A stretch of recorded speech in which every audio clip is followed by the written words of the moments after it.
Hello ವಿದ್ಯಾರ್ಥಿಗಳೇ, ನಾನು ಪುಷ್ಪಾ ಮುರುಗೇಶ್ ಕುಳೇದ್. ನಮ್ಮ ಹಿಂದಿನ ಅಧಿವೇಶನದಲ್ಲಿ ರೇಖೀಯ ಸಮೀಕರಣಗಳ ಪರಿಹಾರಗಳು, ಎರಡು ವೇರಿಯೇಬಲ್ಗಳಲ್ಲಿ ರೇಖೀಯ ಸಮೀಕರಣಗಳಿಗೆ ನಿರ್ಧರಿಸಬಹುದಾದ ಪರಿಹಾರಗಳ ಸಂಖ್ಯೆ ಮತ್ತು ಪರಿಹಾರದ ಆದೇಶದ ಜೋಡಿ ರೂಪದ ಬಗ್ಗೆ ನಾವು ಕಲಿತಿದ್ದೇವೆ.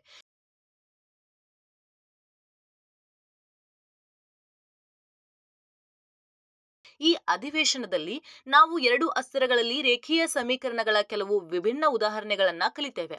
ಇದರಲ್ಲಿ ನಾವು ಪರಿಹಾರದ ಸ್ಥಿರ ಮೌಲ್ಯ ಮತ್ತು ಪರಿಶೀಲನೆಯನ್ನ ಕಂಡುಹಿಡಿಯಬೇಕು.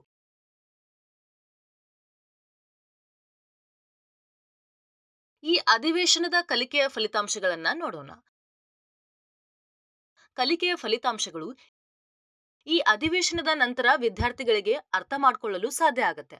ಸ್ಥಿರ ಮೌಲ್ಯವನ್ನ ಕಂಡುಹಿಡಿಯಲು ರೇಖೀಯ ಸಮೀಕರಣವನ್ನ ಎರಡೂ ಅಸ್ಥಿರಗಳಲ್ಲಿ ಪರಿಹರಿಸಿ.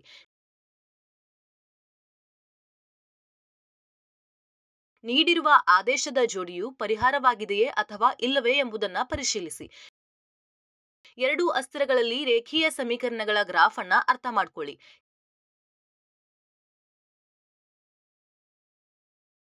ಕೀವರ್ಡ್ಗಳು: ರೇಖೀಯ ಸಮೀಕರಣ,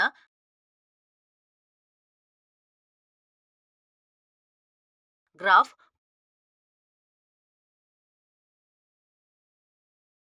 ಪರ್ಯಾಯ,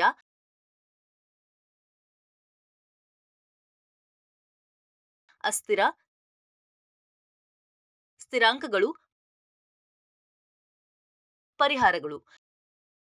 ನಮ್ಮ ಹಿಂದಿನ ಅಧಿವೇಶನದ ಮತ್ತು ಹಿಂದಿನ ತರಗತಿಗಳ ಕೆಲವು ಅಂಶಗಳನ್ನ ನಾವು ನೆನಪಿಸಿಕೊಳ್ಳೋಣ. ಎರಡು ವೇರಿಯೇಬಲ್ಗಳಲ್ಲಿನ ರೇಖೀಯ ಸಮೀಕರಣವು c=0 ದಿಂದ ರೂಪಕೊಡಲಿಯಿಂದ ಕೂಡಿದೆ.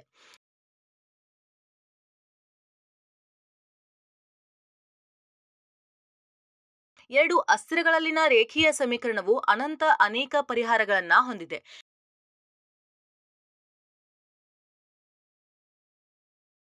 ಎರಡು ಅಸ್ಥಿರಗಳಲ್ಲಿ ರೇಖೀಯ ಸಮೀಕರಣದ ಪರಿಹಾರವನ್ನ ಕಂಡುಹಿಡಿಯಲು x=0 ಮೌಲ್ಯವನ್ನ ಹಾಕುವ ಮೂಲಕ ನಾವು y ಮೌಲ್ಯವನ್ನ ಪಡೆಯುತ್ತೇವೆ ಮತ್ತು y=0 ಮೌಲ್ಯಯುತ ಹಾಕುವ ಮೂಲಕ ನಾವು x ನ ಮೌಲ್ಯವನ್ನ ಕಂಡುಹಿಡಿಯಬಹುದು.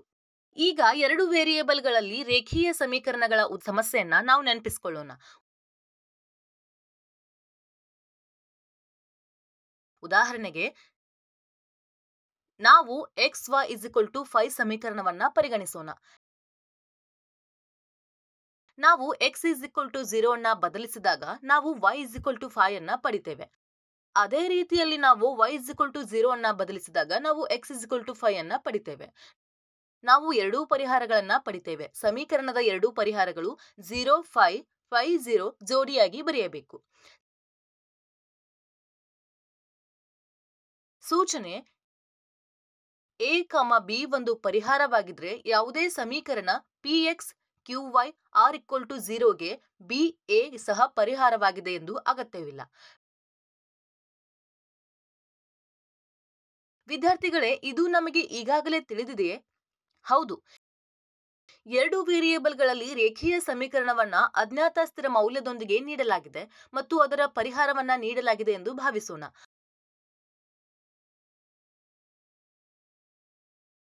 ಅಜ್ಞಾತ ಸ್ಥಿರಾಂಕದ ಮೌಲ್ಯವನ್ನ ನಾವು ಕಂಡುಹಿಡಿಯಬಹುದೇ?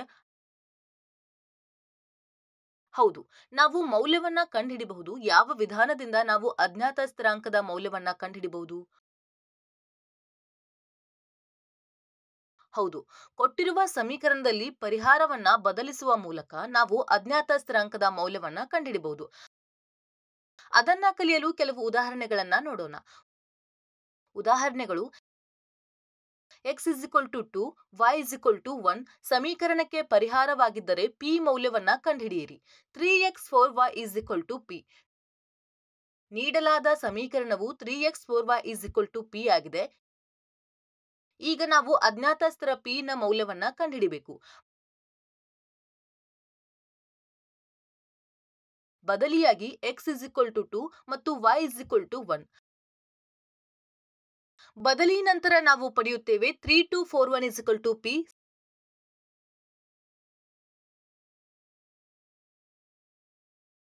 6, 4 p. p=10.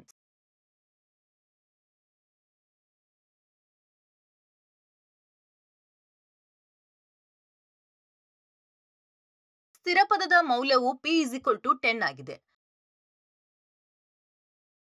ರೇಖೀಯ ಸಮೀಕರಣದಲ್ಲಿ ಪರಿಹಾರದ x ಮೌಲ್ಯ ಮತ್ತು y ಮೌಲ್ಯವನ್ನ ಎರಡೂ ಅಸ್ಥಿರಗಳಲ್ಲಿ ಬದಲಿಸುವ ಮೂಲಕ ನಾವು ಅಜ್ಞಾತ ಸ್ಥಿರ ಮೌಲ್ಯವನ್ನ ಕಂಡುಹಿಡಿಯಬಹುದು ಎಂದು ಹೇಳಬಹುದು. ಅಲ್ಲಿ x ಮತ್ತು y ವೇರಿಯೇಬಲ್ಗಳಾಗಿವೆ. ವಿವರವಾಗಿ ಅರ್ಥ ಮಾಡಿಕೊಳ್ಳಲು ಇನ್ನೂ ಕೆಲವು ಉದಾಹರಣೆಗಳನ್ನ ನೋಡೋಣ. 7xy = 5t of 2, -4. ನೀಡಿರುವ ಸಮೀಕರಣವು 7xy = 5t ಆಗಿದೆ. ಈಗ ನಾವು ಅಜ್ಞಾತ ಸ್ಥಿರ t ಮೌಲ್ಯವನ್ನ ಕಂಡುಹಿಡಿಯಬೇಕು. ಬದಲಿಯಾಗಿ x = 2 ಮತ್ತು y = -4 ನಾವು ಪಡೆಯುತ್ತೇವೆ.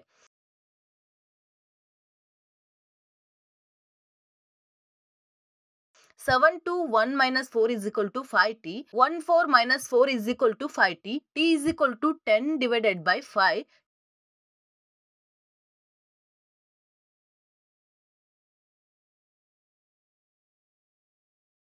t = 2.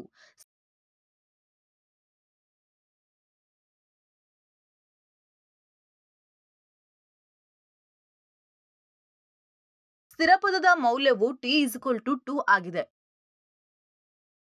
ಇನ್ನೊಂದು ಉದಾಹರಣೆಯನ್ನ ನೋಡೋಣ. 6x 5y = t, of 0, 1. ನೀಡಲಾದ ಸಮೀಕರಣವು 6x 5y = t ಆಗಿದೆ. ಈಗ ನಾವು ಅಜ್ಞಾತ ಸ್ಥಿರ t ಮೌಲ್ಯವನ್ನ ಕಂಡುಹಿಡಿಯಬೇಕು. ಬದಲಿಯಾಗಿ x = 0 ಮತ್ತು y = 1 ನಾವು ಪಡೆಯುತ್ತೇವೆ. 60 51 = t.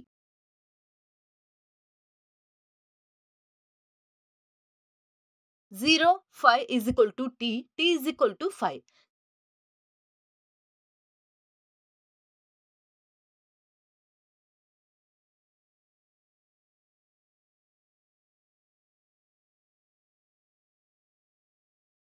ಸ್ಥಿರ ಪದದ ಮೌಲ್ಯವು t = 5 ಆಗಿದೆ.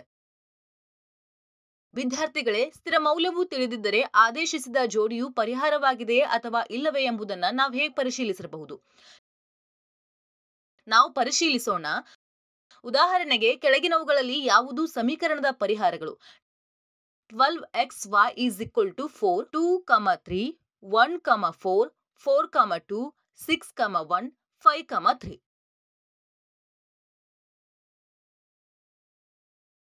ಸಮೀಕರಣದ ಪರಿಹಾರಗಳನ್ನು ಕಂಡುಹಿಡಿಯಲು ಈ ಕೆಳಗಿನ ಪರಿಹಾರಗಳಿಂದ ನಾವು ಪ್ರತಿ ಪರಿಹಾರವನ್ನ ಪರಿಶೀಲಿಸುವ ಅಗತ್ಯವಿದೆ. ಹೇಗಂದ್ರೆ, ಸಮೀಕರಣದಲ್ಲಿ x ಮತ್ತು y ಮೌಲ್ಯಗಳನ್ನ ಬದಲಿಸಿದ ನಂತರ LHS = RHS ಆಗಿದ್ದರೆ ಆ ಜೋಡಿಯು ಸಮೀಕರಣದ ಪರಿಹಾರವನ್ನ ಹೊಂದಿದೆ ಎಂದು ನಾವು ಕರೆಯಬಹುದು. ನೀಡಿದ ಪರಿಹಾರಕ್ಕಾಗಿ 2, 3 ಪರಿಹಾರ ಕೊಟ್ಟಿರುವ ಜೋಡಿಯು ಸಮೀಕರಣದ ಪರಿಹಾರವಾಗಿದೆಯೇ ಅಥವಾ ಇಲ್ಲವೇ ಎಂಬುದನ್ನು ನಾವು ಪರಿಶೀಲಿಸಬೇಕಾಗಿದೆ.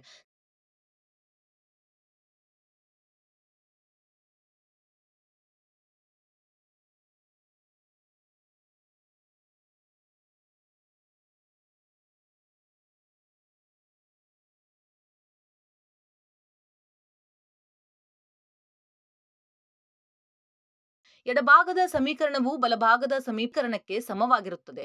2, 3 12xy = 4 ಸಮೀಕರಣದ ಪರಿಹಾರವಾಗಿದೆ ಎಂದು ನಾವು ಹೇಳಬಹುದು. ನೀಡಿದ ಪರಿಹಾರಕ್ಕಾಗಿ 1, 4 ಅನ್ನು ತೆಗೆದುಕೊಳ್ಳೋಣ.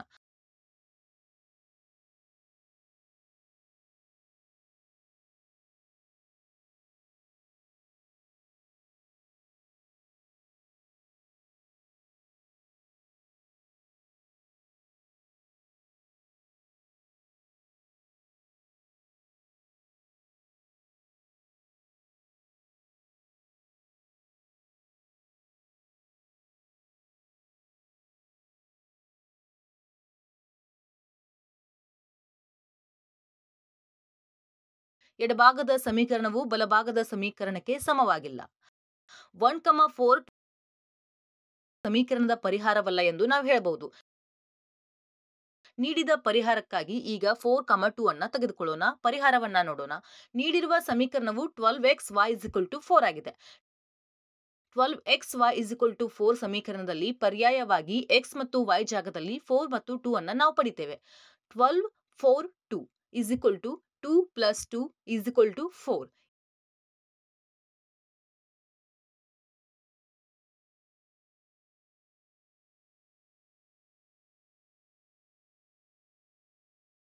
ಎಡಭಾಗದ ಸಮೀಕರಣವು ಬಲಭಾಗದ ಸಮೀಕರಣಕ್ಕೆ ಸಮನಾಗಿರುತ್ತೆ. 4, 2 ಸಮೀಕರಣದ ಪರಿಹಾರವಾಗಿದೆ ಎಂದು ನಾವು ಹೇಳಬಹುದು. ನೀಡಿದ ಪರಿಹಾರಕ್ಕಾಗಿ 6, 1 ಅನ್ನು ತೆಗೆದುಕೊಳ್ಳೋಣ. ಪರಿಹಾರ ನೀಡಿರುವ ಸಮೀಕರಣವು 12xy 4 ಇದೆ. 12xy 4 ಸಮೀಕರಣದಲ್ಲಿ ಪರ್ಯಾಯವಾಗಿ x ಮತ್ತು y ಜಾಗದಲ್ಲಿ 6 ಮತ್ತು 1 ಅನ್ನು ನಾವು ಪಡಿತೇವೆ. 12 6 ಜಾಗದಲ್ಲಿ x ಜಾಗದಲ್ಲಿ 6, y ಜಾಗದಲ್ಲಿ 1 is equal to 3 plus 1 is equal to 4.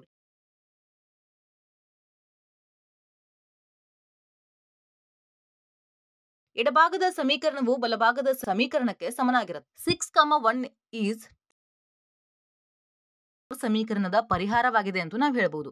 ನೀಡಿದ ಪರಿಹಾರಕ್ಕಾಗಿ ಈಗ ತಗೊಳ್ಳೋಣ 5, 3 ಪರಿಹಾರ 12xy 4 ಸಮೀಕರಣದಲ್ಲಿ ಪರ್ಯಾಯವಾಗಿ x ಮತ್ತು y ಜಾಗದಲ್ಲಿ 5 ಮತ್ತು 3 ಅನ್ನು ನಾವು ಪಡಿತೇವೆ. 12 5 3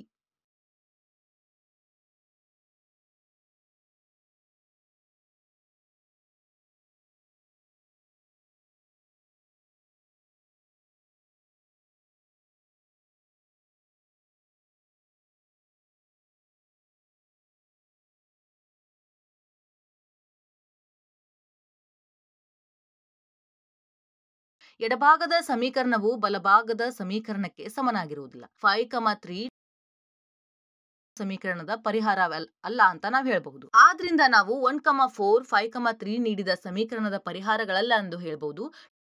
2, 3, 4, 2, 6, 1 ಇವು ಸಮೀಕರಣದ ಪರಿಹಾರವಾಗಿದೆ.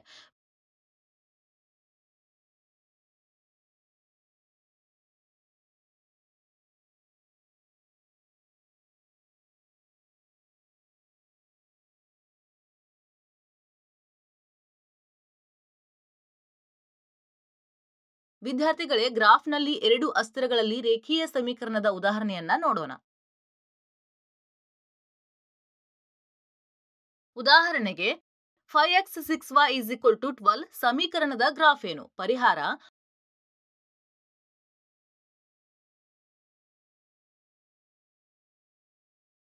ಕೊಟ್ಟಿರುವ ಸಮೀಕರಣಕ್ಕೆ ಅಂಕಗಳನ್ನ ಪಡೆಯಲು ಸಮೀಕರಣದಲ್ಲಿ x ಮತ್ತು y ವಿಭಿನ್ನ ಮೌಲ್ಯಗಳನ್ನ ಬದಲಿಸಿ.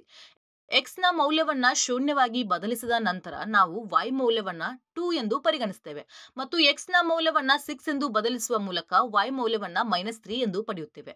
ನಾವು ಕೆಳಗಿನ ಕೋಷ್ಟಕವನ್ನ ಪಡೆಯುತ್ತೇವೆ. ಮೇಲಿನ ಅಂಶಗಳನ್ನ ರೂಪಿಸಿದ ನಂತರ ನಾವು ಈ ಕೆಳಗಿನ ಗ್ರಾಫ್ ಅನ್ನ ಪಡೆಯುತ್ತೇವೆ.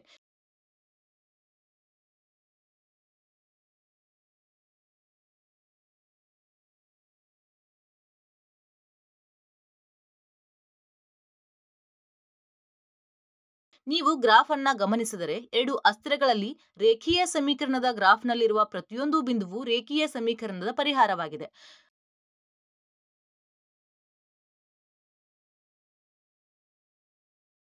ಕೆಲವು ಪ್ರಮುಖ ಅಂಶಗಳನ್ನ ಚರ್ಚಿಸುವ ಮೂಲಕ ಅಧಿವೇಶನವನ್ನ ಮುಕ್ತಾಯಗೊಳಿಸೋಣ. ನೀವು ನೆನಪಿಡಬೇಕಾದ ಅಂಶಗಳು ಏನಂದ್ರೆ, ರೇಖೀಯ ಸಮೀಕರಣದಲ್ಲಿ ನಾವು ಅಜ್ಞಾತ ಸ್ಥಿರ ಮೌಲ್ಯವನ್ನ ax by u ಎಂಬ 2 ವೇರಿಯೇಬಲ್ಗಳಲ್ಲಿ ಕಂಡುಹಿಡಿಯಬಹುದು. ಅಲ್ಲಿ a, b ಎಂಬುದು ಗುಣಾಂಕಗಳು ಮತ್ತು u ಎಂಬುದು ಅಜ್ಞಾತ ಸ್ಥಿರಾಂಕವಾಗಿದ್ದು, ಆದೇಶದ ಜೋಡಿ ರೂಪದಲ್ಲಿ ಪರಿಹಾರವನ್ನ ಬದಲಿಸುವ ಮೂಲಕ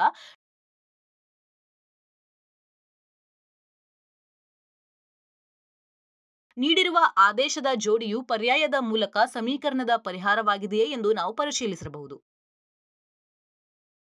2 ವೇರಿಯೇಬಲ್ಗಳಲ್ಲಿ ರೇಖೀಯ ಸಮೀಕರಣದ ಗ್ರಾಫ್ನಲ್ಲಿರುವ ಪ್ರತಿಯೊಂದು ಬಿಂದುವು ರೇಖೀಯ ಸಮೀಕರಣದ ಪರಿಹಾರವಾಗಿದೆ. ಇದಲ್ಲದೆ ರೇಖೀಯ ಸಮೀಕರಣದ ಪ್ರತಿಯೊಂದು ಪರಿಹಾರವು ರೇಖೀಯ ಸಮೀಕರಣದ ಗ್ರಾಫ್ನಲ್ಲಿ ಒಂದು ಬಿಂದುವಾಗಿದೆ.